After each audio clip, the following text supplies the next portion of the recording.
Let's dance, 'cause tonight we're fire. Break out, going straight to the top. Let's dance, forever young. Here come the new kings, here come the new king. Let's dance, 'cause tonight we're fire. Break out, going straight to the top. Let's dance, forever young. Here come the new kings, here come the new kings. Tonight, calling all of the heroes. Whoa, oh, we're beautiful. Tonight, I got nothing but love for you.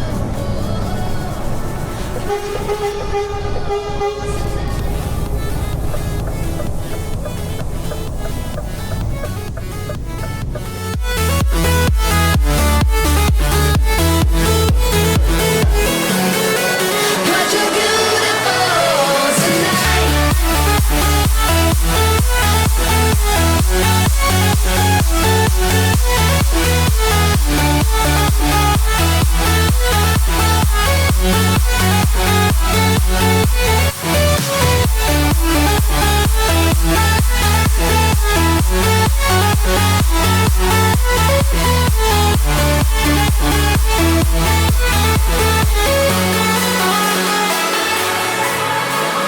I don't wanna keep this up to myself. I don't wanna stop this feeling well. I don't wanna keep this up to myself. I don't wanna stop this feeling well. I don't wanna keep this up to myself. I don't wanna stop this feeling well. I don't wanna keep this up to myself. I don't wanna stop this feeling well. Let's dance, 'cause tonight we're fire. Break out, going straight to the top. Let's dance, forever young. Here come the new kings, here come the new king. Let's dance, 'cause tonight we're fire. Break out, going straight to the top. Let's dance, forever young. Here come the new kings, here come the new kings. Tonight, calling all of the heroes. Whoa, oh, we're beautiful tonight. I got nothing but love for you. Whoa, 'cause you're beautiful tonight. Calling all of the heroes. Whoa, oh, we're beautiful tonight, tonight, tonight, tonight. 'Cause you're beautiful tonight.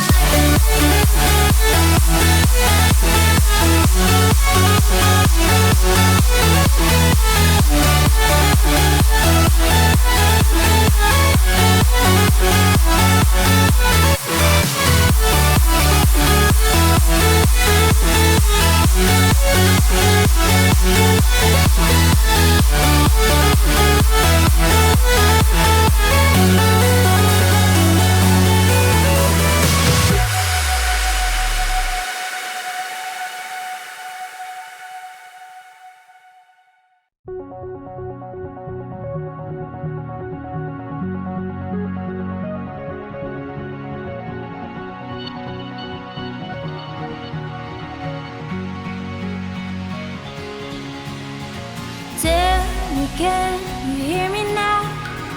Can you hear me crying out like an animal out in the wild? I shout your name into the night. Tell me, can you feel it too? Feel the love just like I do. Only you can make it right. I shout your name into the night. Hear me calling for you, I'm calling for you. Hear me calling for you, I'm calling for you. Hear me calling for you, I'm calling for you. Hear me calling for you, I'm calling for you.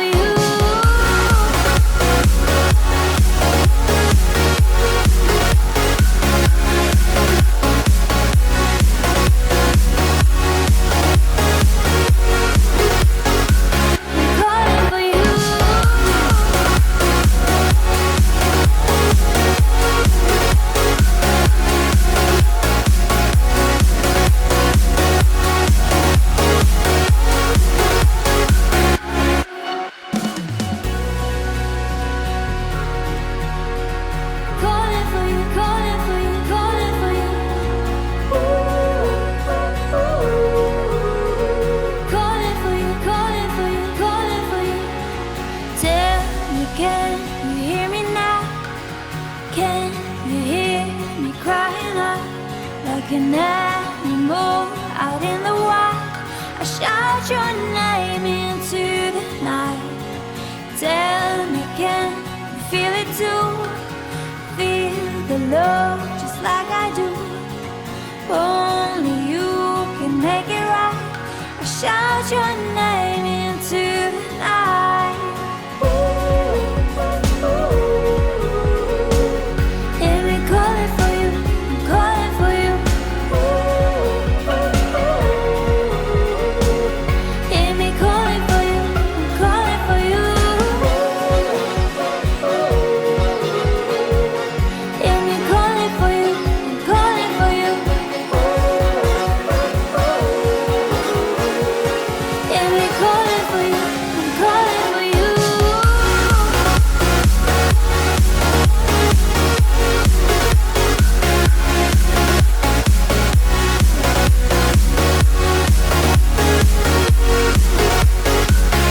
Calling for you.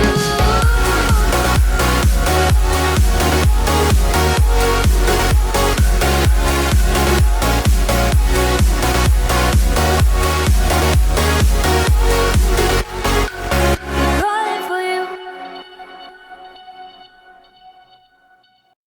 I want you to show me how to get to know someone like you, someone like you. I want you to know me, 'cause I know then you'll see we can be true, we can be true. I want you to see what I see in us, something so real, something so real.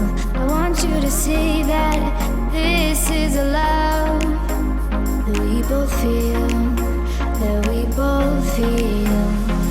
And how will we ever know if the love will ever grow without trying, without trying? And how will we ever see if we are meant to be? It's terrifying, it's terrifying.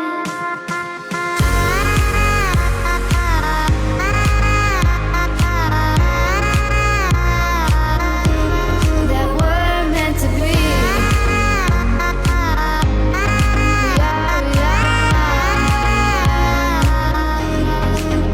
We're meant to be.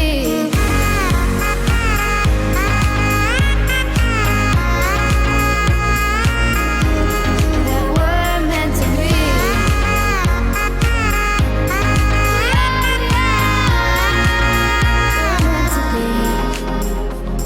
We've both been there before. When a love shuts the door, it's a losing game. It's a losing game. But this time it's more than another lot of war. This ain't the same. This ain't the same. They say love heals all. It makes it all alright. In time. In time. My heart still feels the breaking, but you make my world so bright. It feels so right. It feels so right. And how will we ever feel that what we've got is real? There's no denying. There's no denying. And how will we ever see if we are meant to be? It's terrifying.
j'espère que vous allez bien, j'espère que vous avez aimé cette première partie de vlog un petit peu particulier.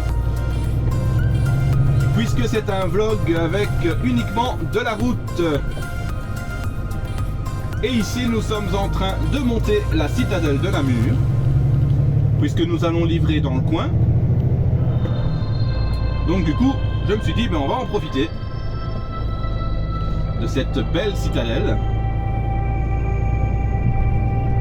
On va aller se mettre au-dessus et puis on va faire une jolie photo. Voilà, voilà. Voilà, voilà, voilà. Alors, attention, ça monte et ça tourne. Chose, ce sera pour la descente, mais bon, ça va, c'est pas non plus. Ce ne sera pas non plus un truc de malade, hein.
Ah bah il y en a du monde ici. Dis donc, dis donc.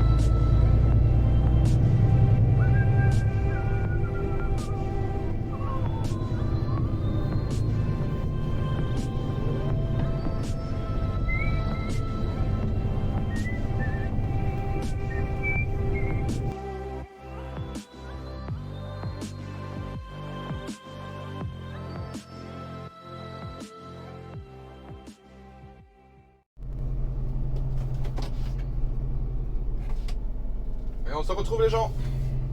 Bon ben malheureusement nous sommes BAI SER.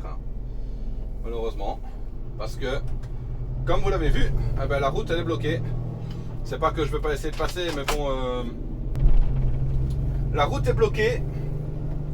Donc voilà, tant pis hein. Tant pis, tant pis.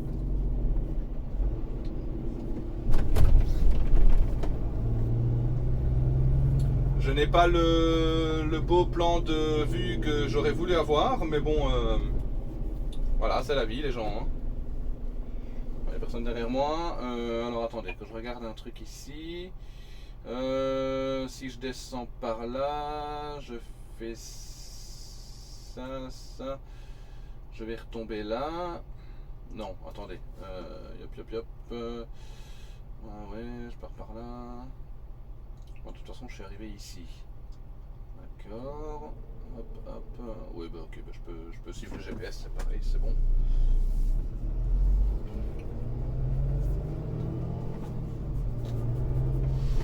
Hey!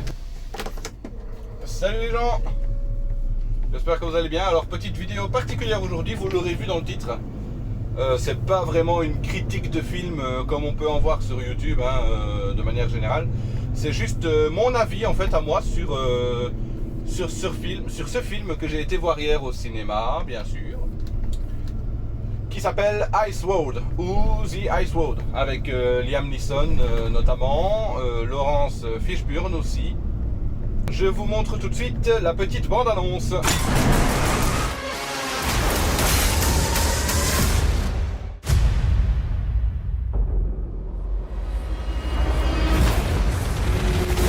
Qu'est-ce que c'était?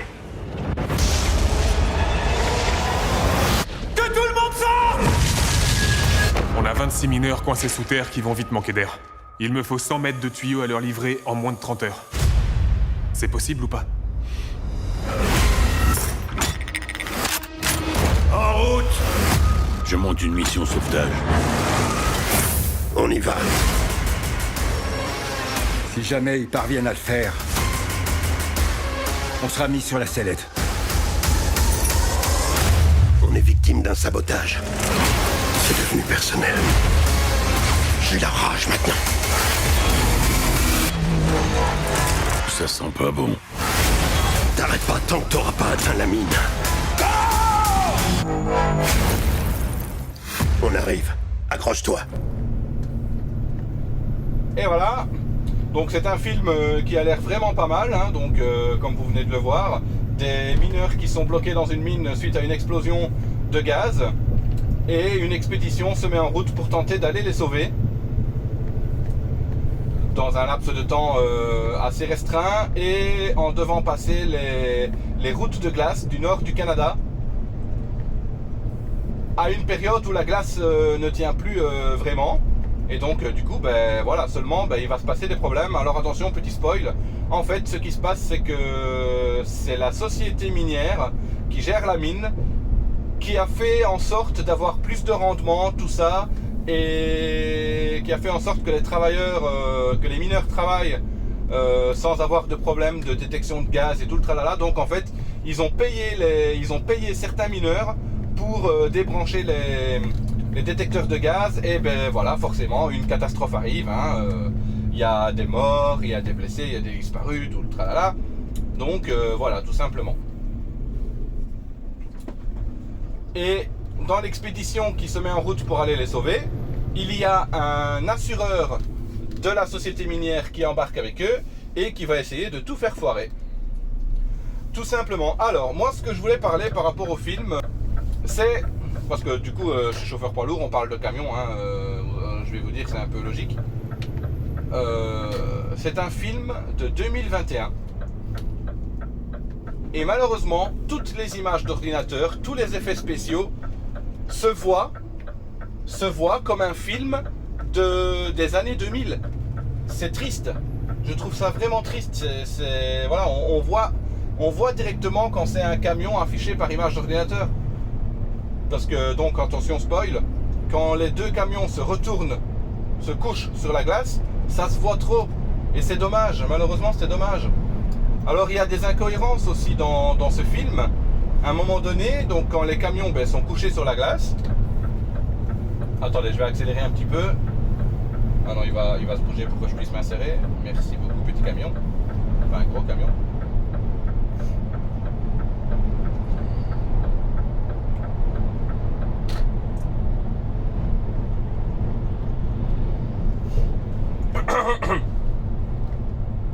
Voilà, ça c'est bien. Et beaucoup de clignotants en plus. Hors sujet, je m'insère sur l'autoroute. Le camion qui était là s'est décalé pour que je puisse m'insérer. Je lui ai fait les appels de phare pour qu'il puisse se rabattre devant moi. Et il m'a fait 5-6 coups de clignotant pour dire merci. Voilà, ça c'est très très bien. Revenons à notre sujet principal.